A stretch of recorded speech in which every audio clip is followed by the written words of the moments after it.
picture a Japanese blacksmith, in a dark forge, illuminated only by this intense glowing orange fire. Right, sparks just flying absolutely everywhere. Exactly. And you see them folding and hammering a piece of glowing steel. I mean, we've all seen that cinematic image. Oh, definitely. And it usually evokes thoughts of ancient primitive traditions or just, brute physical force. But what if I told you that that man with a hammer is actually performing a masterclass in modern materials engineering? It's wild because it completely reframes how we look at history. I mean, when you break down the physics of that forge, those craftsmen were manipulating matter on a scale that we typically reserve for high-tech laboratories. Right, with like electron microscopes and all that. Exactly. And that is exactly what we are exploring today. We are doing a deep dive into the science of orikaishi tanto. The Japanese art of folding and forging steel. Yeah. And we're pulling our insights today from this really fascinating materials science breakdown. It's titled The Nanotechnology of the Thousand-Layered Blade. Such a great title. It really is. Yeah. So the mission for this deep dive is to figure out how, basically how a hammer, an anvil, and fire were used to achieve microscopic perfection centuries before we even had the vocabulary for molecular chemistry. Well, to appreciate the engineering here, we really have to look at the starting point. The raw material. Right, a type of steel called tamahagane, or jewel steel, which, sounds pristine. It does sound nice. But coming fresh out of a traditional clay smelting furnace, it is fundamentally flawed.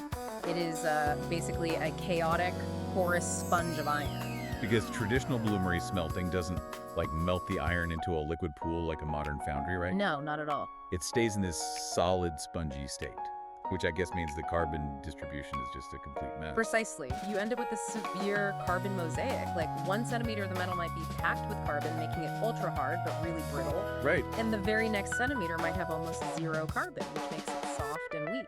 Okay, let's unpack this.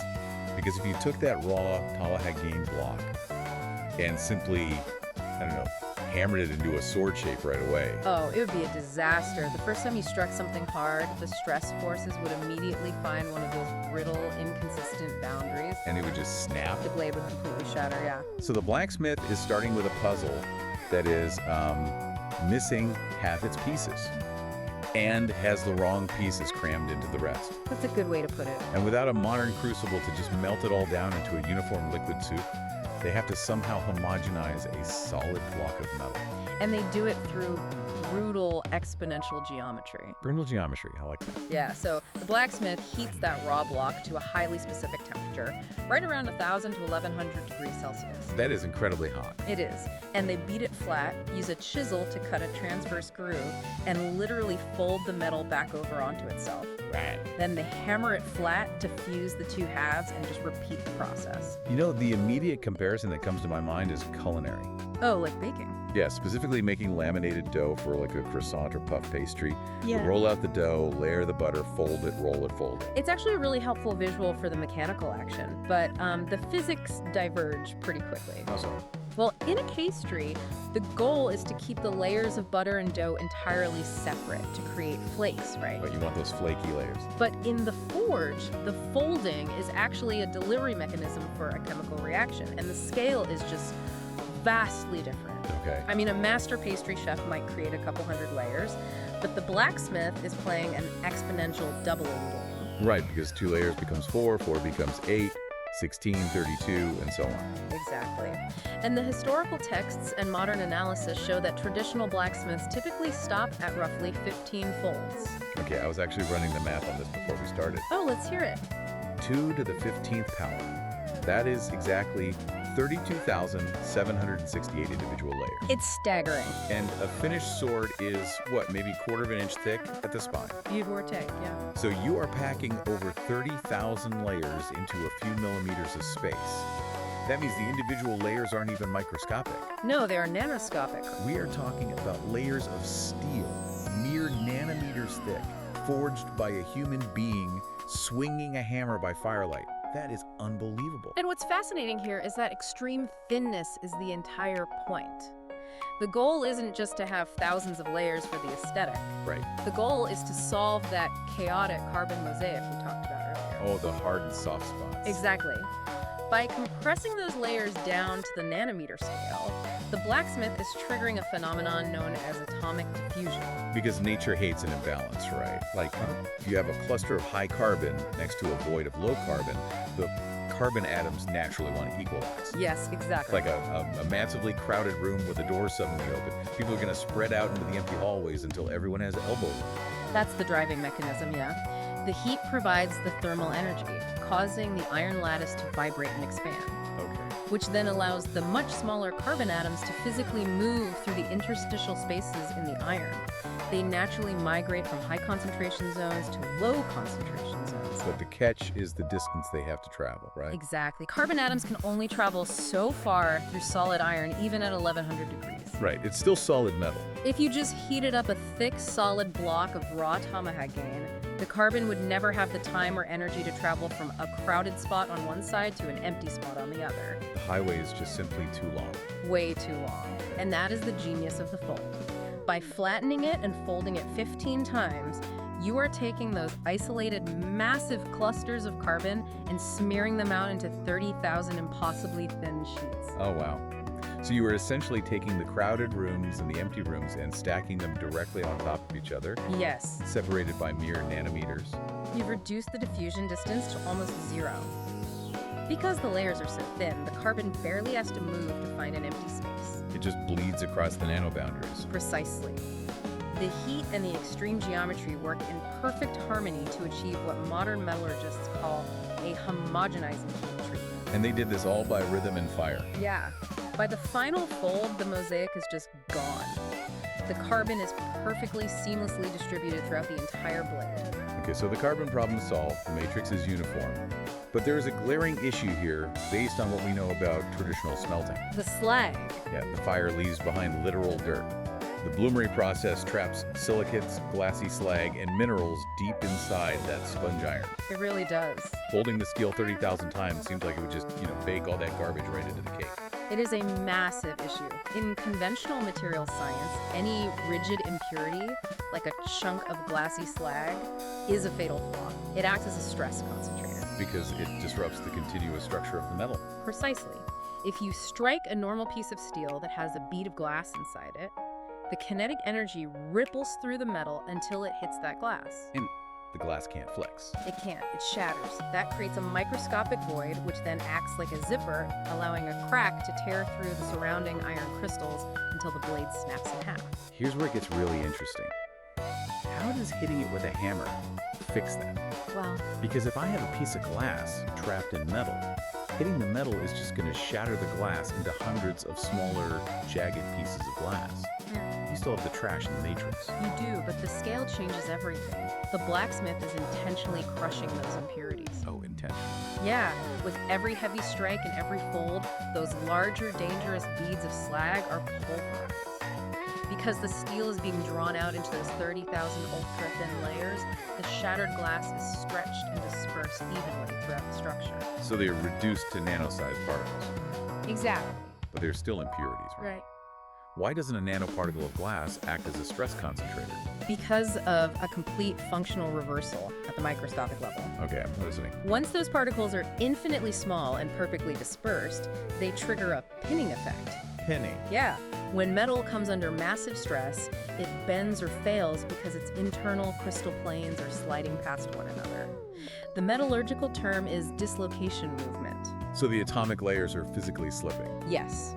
But those millions of newly crushed, nano-sized particles of slag act like microscopic friction points. Wow. They sit between the iron crystals and physically block those dislocations from moving. They literally pin the lattice in place. That is wild. The folding process takes the literal dirt, the impurities that by all laws of physics should cause the sword to fracture. And pulverizes it into internal reinforcement armor. It neutralizes the threat and weaponizes the debris. It really does. But even with a uniform carbon matrix and pin dislocations, the metal is still facing the ultimate physics trade-off. Right, the hardness versus toughness paradox. Because usually, in almost every physical application, as you increase a material's hardness, its ability to resist deformation and hold a sharp edge. You invariably decrease its toughness. Yeah, it becomes brittle, like glass shattering. You can have a hard blade that holds an edge but snaps, or a tough blade that flexes but goes dull instantly. If we connect this to the bigger picture, it is the eternal compromise of materials engineering. Yet, the Japanese sword is legendary specifically for defying this compromise. Which seems impossible. It holds a razor edge without shattering against armor, and they bypass the paradox using the single greatest exception in materials science, Which is? grain refinement. Okay, so this involves the actual crystal structure of the iron itself, right? Yeah. Because solid metal isn't just one continuous mass. Right. It's made of millions of interlocking crystalline grains. Correct. And the size of those grains dictates how the metal behaves. Large, bloated grains have long, relatively straight boundaries. If a crack forms under stress, it follows the path of least resistance. It just unzips right down the long, straight borders, tearing the metal apart. So a crack basically thrives on straight lines. It Yeah. wants a runway. Exactly. The goal of grain refinement is to deny the crack its runway. Make it bumpy. Yeah. If you can force those crystal grains to become incredibly tiny, you create millions of complex, jagged, intersecting borders. So the crack gets stuck. When a microscopic crack tries to move, it constantly hits these jagged intersections. Every time it is forced to change direction, it bleeds kinetic energy. Oh, wow. Eventually, it runs out of energy and stops. So tiny grains equal extreme toughness and massive yield strength simultaneously. I see the mechanical advantage there, absolutely. Right. But how does the blacksmith actually force the grains to shrink? I mean, you're starting with large, heap-loaded crystals from the smelting furnace. It happens through a violent mechanism called dynamic recrystallization. Dynamic recrystallization. It requires the precise combination of extreme heat and extreme kinetic energy. The 1100 degrees and the heavy hammer. Exactly. When the blacksmith violently smashes that superheated steel, the kinetic energy literally shatters the existing bloated iron crystals. They just break apart. Yeah, and because the metal is at that specific critical temperature, the internal energy immediately forces new, perfectly formed microscopic crystals to nucleate. To be born. Right, to be born in the wreckage of the old ones. So they're essentially destroying the crystal lattice over and over again to force it to rebuild itself smaller and tighter each time. With every single strike.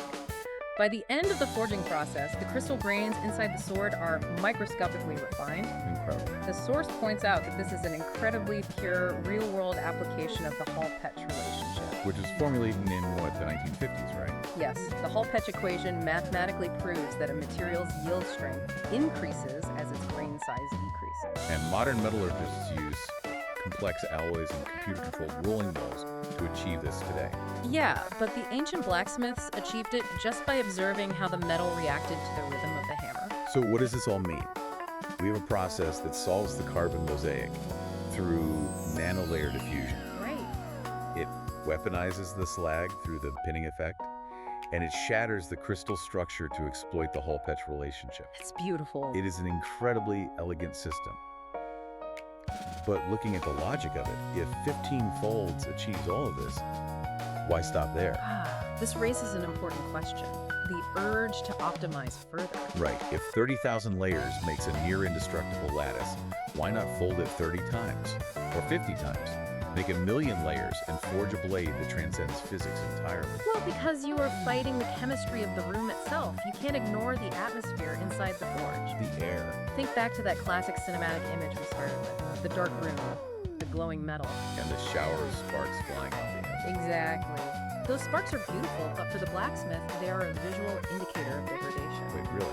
They are a chemical reaction happening in real time. It's a process called decarburization. Decarburization. So the metal is losing its carbon. Rapidly.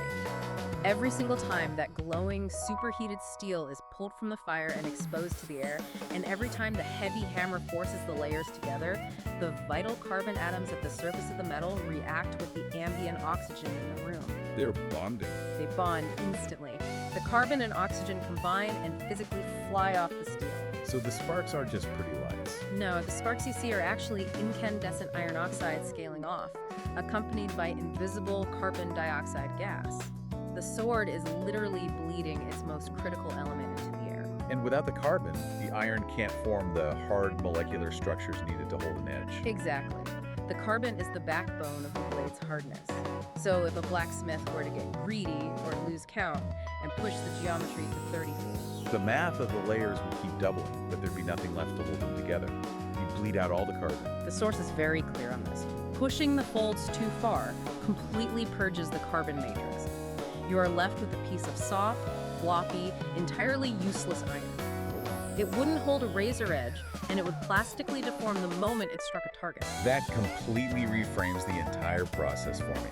The 15 folds, the roughly 30,000 layers, it isn't just a magical tradition or an arbitrary stopping point. Not at all. It is a razor-thin, highly unforgiving empirical limit. It is the exact threshold of perfection. It's literally a race against chemistry. You have to stay in the fire just long enough to create the nanolayers, diffuse the carbon, pulverize the slag, and refine the grains. Right. But if you stay even one fold too long, the oxygen steals your carbon and the entire process is ruined. The precision required is just staggering. They didn't have chemical sensors monitoring the carbon dioxide output off the end. Of course not.